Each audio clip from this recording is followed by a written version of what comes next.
Hello again and welcome to another Mordy and Glory, the old world video. In today's episode, I want to take you through step by step an Empire army list that I plan taking to a tournament. The theme for this list is state troops. I wanted an army that felt like it represented the professional, full-time standing army of the Empire of Man. You won't find any rabble-rousing militia or pompous knightly orders in this force, just faith, steel and gunpowder. And so without further ado, let's level our spears at the enemy, hold the line and march right into today's episode. Tell me, do you know what makes a good soldier? The ability to fire 3 rounds a minute in any weather, sir. No, you fool! It's the ability to click on the affiliate link down in the description and buy yourself a copy of Sharp's Command. I command here. No, I command here. No. Sharp's Command is the brand new novel in the best-selling historical series that has sold over 20 million copies worldwide. God save Ireland! Buying yourself a copy of Sharp's Command and supporting the channel at the same time? Now that's soldiering. As is tradition on this channel, no matter the game system, let us begin with the Infantry Corps. Every day in the Corps is like a day on the farm. Every meal a banquet, every paycheck a fortune, every formation a parade. I love the Corps. And keeping with the theme of the army, all of our infantry in our Corps today are state troops. Now we have got 2 units of spearmen. These have got spears and shields and full command, and there are 30 of them in a 6x5 formation. Now the job for these guys is more of a defensive one. I expect that I will be taking a few charges over the course of this tournament, and I need a couple of units that I can rely upon to just clog the enemy up, just to hold them down. And spearmen, with their good volume of attacks thanks to the extra ranks and with their good static combat res, should be able to grind out for a few combats, and any casualties that they inflict will be a nice Brucey bonus. Now I've actually had spearmen do surprisingly well in these attrition based combats, even against units that are a little bit tougher than them or have got a really good armor save, and this is because they're able to hang around those combats that little bit longer, and that gives them more opportunities to generate spikes in damage against the enemy. In fact, on more than one occasion, I've taken on Knights of Chaos or full plate armoured other knights, and even though it's taken a couple of rounds of combat, I was able to actually beat them. And that's because, yeah, they won the first, the second, the third, and maybe the fourth round of combat, but slowly but surely we chipped away at them, and eventually they failed enough of those 2-up or 3-up saves to become combat ineffective, and my remaining weighted numbers was able to get the job done. So these are very much my attrition based, my grindy state troops. I'll be taking charges and trying to hold the line. But just in case I want to go on the attack, and if I need something a little bit more punchy, I have gone for a big old brick, a giga blob of halberdiers. 38 strong with full command, led by a captain and a general. This 40-man blob will hopefully be able to punch well above their weight, thanks to the AP and the armor bane and the strength bonus of those halberdiers. Now sure, these halberdiers are a lot less durable with only a 6-up save, but hopefully their damage output will allow them to survive a little bit longer, thanks to their extra strength, the extra AP, and the armor bane, and the fact that there's a couple of characters in there with some magical items we'll get to in a moment. This squad should actually not only be able to grind it out in combat, but might even be able to punch up and win some combats as well. But just in case I encounter an enemy that is too tough for the humble state troop to deal with, I have brought along some big guns, and I have got my artillery battery. I've got a brace of great cannons, and their job will be to go after those high value targets, those big monsters, those multi-wound infantry and cavalry. I love great cannons, and I have found that having a pair of them is a very, very effective combination. If you just rely on one, then often some sort of regen or ward save will get in the way, but having a couple of them tends to get the job done over the course of a couple of turns. The only problem with great cannons is sometimes they can struggle to deal with enemies that come on en masse, and in that situation we have got the Hellblaster volley gun. My favourite artillery piece in the entire game. It's just an absolute beast.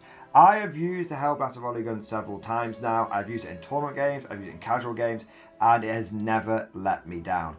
I never leave home without a trusty Hellblaster. The amount of spike damage it can deliver, I've had this thing scythe down big things, little things, and everything in between.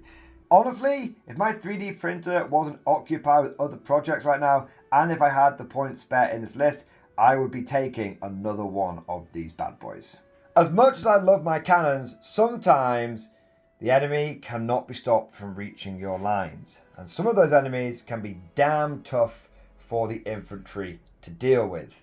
In that situation, in that case, accept no substitutes over the goddamn stank. Steam tanks are, to be honest, an absolute crutch in the Empire. I cannot leave home without one. I don't leave home without a volley gun because I like it. I don't leave home without a steam tank because if I do, I'm pretty much guaranteed to lose every game. They're absolutely vital for just seeing a particular enemy unit that you know is going to tear you up and go, you know what? I don't want to deal with that. I'm going to throw my steam tank into it, and even if my steam tank eventually dies, it will hold that enemy monster up long enough for me to be able to deal with the rest of their army. They are just an iron bulwark. They will stop anything that they meet in their tracks. And you can also use them as a great bully unit as well. Sometimes if you think, hang on, I reckon my state troops can handle their line stuff, my firepower should be able to keep some of the bigger things in check. You know what? I'm going to send my steam tank off on the offensive. It's both a defense tool and an offensive tool. And I have used this not only to hold up big things, but also to crush entire flanks of smaller, littler things. And this has then been able to turn a flank and maybe even win me the game. It is important to note that the steam tank isn't invincible, and any time that I've been too Billy Big Bollocks with it, I have lost it, but I'm hoping with a bit of experience under my belt now, I will be able to temper that urge to go riding off into the sunset with it and to use it a little bit smarter this time. Now the last part of the army is the characters. At the back here we have the support characters. Over on the right we've got 2 engineers. These are just to make sure that the guns don't blow up, or well, at least try not to blow up, and if possible I want to improve the ballistic skill of the Hellblaster volley gun as well.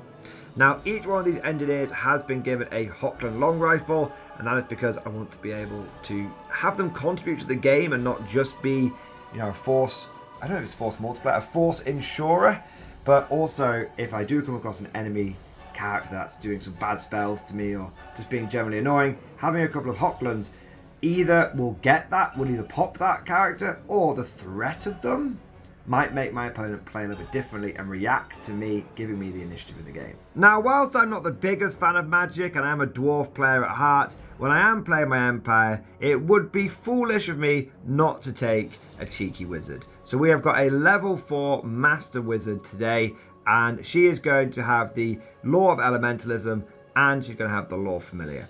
In terms of spells, we're probably looking at fairly standard ones. Probably the Wind Blast to do damage and push people back.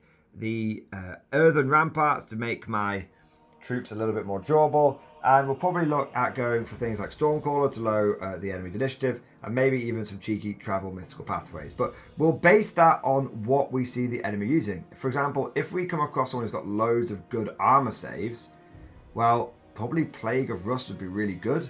And that might actually help out my spearmen a little bit. So we've got some spells in mind, but I'm definitely keeping an open mind depending on what enemies I come across at the tournament. We do have a couple more characters, these ones on the front line, and that is my Captain of the Empire and my General of the Empire. Now my Captain is this chap here with the single blue sword, and he is waving a big flag around, and if you can't tell, he is my Battle Standard Bearer. Now for his magical equipment, I have given him the Sword of Might and the Talisman of Protection. So he's got a little bit of extra punch and he's got a 5-up ward. And for his mundane equipment, I have given him a set of full plate armor and a shield. So having a 3-up, 5-up in total. Now normally I don't bother going with a magical standard because I sort of just rely upon the basic BSB ability. But I thought, you know what? I'm going to treat myself today. I am actually going to take a magical standard, and we have gone for the Griffin standard. That is an Empire one, and what it does is it means that I get to count my rank bonus as double for each rank. So if I've got 1 extra rank bonus, that would count as 2. If I had 2 extra rank bonus, I would count that as 4. I'm hoping that that will give me that extra little bit of static combat res to tip combats in my favour, and also make up for the fact that these guys are deployed in a slightly wider formation. And our final character is going to be the guy with the red plumed gold helmet. That is the General of the Empire. He has got the duelist blades, he has got the white cloak, he's got a set of full plate armour, and because I had a few points left over, he's also got a brace of pistols. He is just there to add a little bit more punch to the unit, and if I come across something ethereal, at least I'll have some way of this unit being able to deal with it. To be honest, the main purpose of these two characters is to provide a really nice wide leadership buff to the units around, thanks to the General having a leadership of 9 and the BSB giving them that reroll. Now, what some of you might find kind of interesting is last time that I ran a state troop themed army, I had my halberdiers split into 2 units. And the problem that I found with that is it was very difficult to keep all of the units in range of those Captain General leadership buffs. So this time I've just taken 3 units, and that should make it much easier to keep the units together and should make the army feel a little bit more flexible. Now overall, I like to think that this army is fairly well balanced with lots of different tools in its toolbox. I've got the infantry to get into those grinding melees, I've got the artillery to deal with the big stuff, I've got the steam tank to just lock down a flank, and I've got the support characters to try and make sure everything works as intended. If I was to be critical of this list, I think that it is suffering from a lack of cavalry. This is something that is a bit of a problem with my Empire collection at the moment. I am currently working on 3D printing and painting up 30 Empire Knights, but they're not ready yet. If I was to include those knights in this army, I'd find the points for them probably by bringing down one of the cannons or the Hell Blaster, just going down to 2 artillery pieces, going down to 1 engineer, and thinning out a few of the state troop units, maybe taking a back rank off each one of the spearmen, and doing something similar with the halberdiers as well, just to try and fit in. Well, I'd probably go for, I'd want at least 10 knights, maybe even a little bit more than that. But that's something to look forward to in the future lists that I end up putting together for the old world and for the Empire. But let me know what you guys think about this particular army down in the comment section below. What do you think its strengths and weaknesses are, and how do you think it's going to do at the tournament? It's going to be a 3-round, 1-day RTT. If you've enjoyed today's video, don't forget to go ahead and smash that like button. It really is a big help with the YouTube algorithm. And if you want to see more Old World content, then make sure you subscribe to never miss an episode. Would you like to know more? If so, then please consider becoming a channel member or patron. By supporting the channel, not only will you be doing your part, but you'll also be helping me create more content for your viewing pleasure and unlocking a whole host of perks. You get everything from a badge next to your name, custom emojis, but the big one is access to the Mordian Glory Discord server, an online community with almost 2,500 active members. It's always popping off in the MG Discord. We've got channels for army lists, hobbying, tactics, stories, and even a pretty spicy meme section as well. For all you greenhorns that wanted to see the Mordian Glory Hole, today is your lucky day.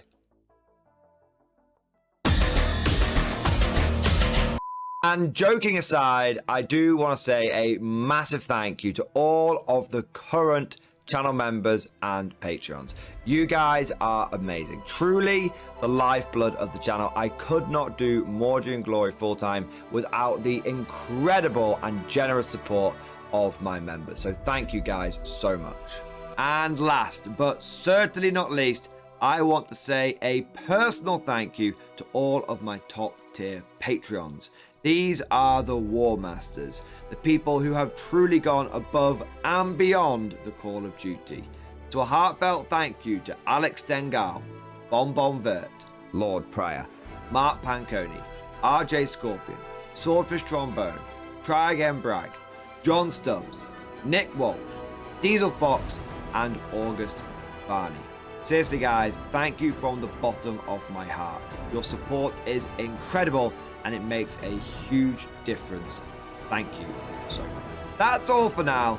Hope you've all enjoyed today's video, and of course, as always, see you guys next time.